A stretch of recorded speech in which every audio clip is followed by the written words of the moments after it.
Three of those men, they employ hundreds of thousands of workers, and that's what we're thinking about right now, that jobs report tomorrow, exactly what the markets will be focusing on first thing in the morning. Gary Burnison is the CEO of Korn Ferry International, the largest executive search firm in the world. Lloyd Chapman is president of the American Small Business League. And I'm going to start with you, Gary.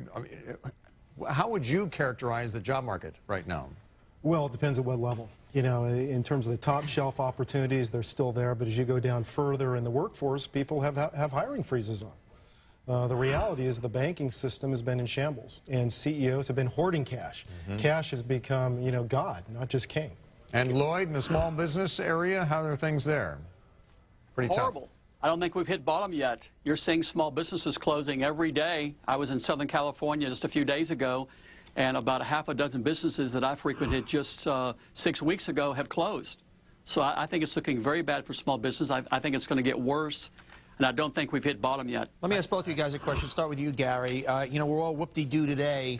What if we hit what a lot of people think is possible, 11% unemployment? It all starts with jobs. Then housing doesn't get corrected. Nothing gets corrected. And until we get this fixed, no real light in the woods. I don't want to be a dooms guy, but I'm scared about tomorrow. Well, sure. I mean, it's probably going to be negative. Look, this country has consumed more than it's produced for many, many years. And that's the structural issue that we have to take care of longer term. But it's... go ahead. I was going to say, Gary, you know, traditionally when you have a recession, even after the economy begins to pick up, you know, it's the lag before employment picks up. That's right. 2001, it was 1991. Wasn't the case in 1982, actually, Reagan's tax cuts. But well, there was a double dipper, though, remember? Yeah. But do you see any sign that that won't be the case this time, that when the economy does get a little bit of oomph in front of it, that we're going to see a big pickup in employment, and we're not going to have that terrible, maybe 18-month, you know, lag? Jobless recovery. Yeah, well, no. I mean, look, if you look back over the last 5 recessions, as you say, it takes about 6 to 9 months for there to be positive job creation. And I think that's, that's reasonable to conclude that today. And Lloyd, the Obama administration has put in place steps from the Small Business Administration to try and help small business. I realize we're in the very, very early stages of that program. Will that help, do you think? I doubt it. I think they're statistically insignificant. He's offered just a small handful of tax incentives. And in comparison to what the $2.3 trillion they give in Wall Street, it's just insignificant. You have to realize here in America, 98% of all U.S. firms have less than 100 employees, and those firms create 97% of the new jobs. I wish we can get off this given to Wall Street. If they don't stabilize Wall Street and stabilize the banking sector, Main Street doesn't come back, period. We got that, but that's not even in the discussion. Okay, that's a given. Well, no, that's not what we just heard. But let me make another point, because Bill alluded to it, the jobless recovery notion.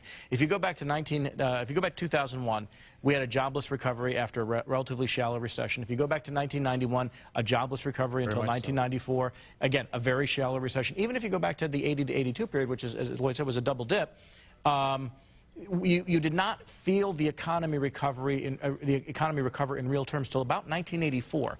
These things take time to feel.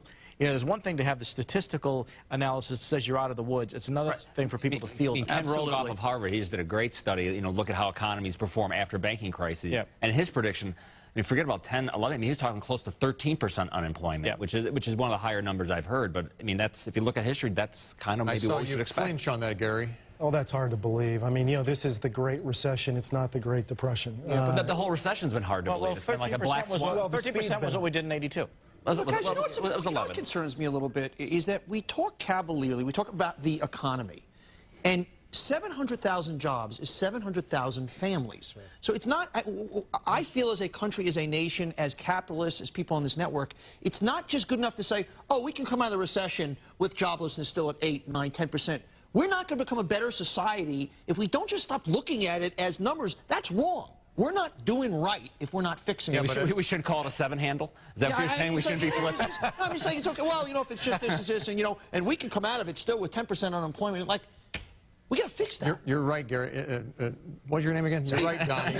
but when you're looking at the economy in the aggregate, you have to look at it as numbers. I mean, you can't. I got it. But and at this point, you tell the guy that's out of work. Don't worry, there's a 9-month lag. Then maybe we should pass a stimulus package. Why you pat me on the arm when you say that? Because there historically is a 9-month lag. Yeah, I mean, you cannot go door to door and tell everybody, okay, listen, I'm going to tell you that tomorrow you will have a job, your neighbor won't, the next guy's going to have a job, that neighbor won't. we can only deal. Maybe there could be some, I understand we have to fix the banks first, but with the same urgency we did that, maybe some small business guys, instead of, he's really done nothing for small business, frankly, Obama. Is all that he's done right. All that he's done right. I got to tell you, nobody he's going to hurt small business. Nobody touts that guy more than I do. 70% of small business profits are going to be affected by this tax increase. 70% of small business profits. C-suite guys, that's okay. Look, Main Street is not going to get fixed until you fix the banking system. And I got agreed. There needs to be a safety net. Agreed, but maybe there can be some parallel tracks sped up a little bit down from Main Street. Until you unclog the arteries of credit, small businesses don't have a shot. Right. Okay. I wouldn't agree with that. Go ahead, Lloyd. I wouldn't agree with that.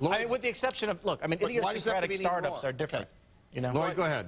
I don't think you have to. I don't think you can say that until we clean up the credit markets, small businesses aren't going to prosper, because a lot of small businesses aren't looking, for loans. In fact, quite frankly, I think very few small businesses are out there looking for loans. A lot of small businesses are operating and doing fine. So I disagree with the opinion that we have to fix Wall Street before small businesses recover. Why don't we fix small businesses and Wall Street maybe simultaneously? What's wrong with that idea? Okay, final word. You got that. I think Lloyd and what's his face agree on our open there. Haas. Lloyd, Gary, Haas for now. Thanks for joining us tonight. When we come back, getting ahead of tomorrow's trading, and if you missed it all day, here's the market.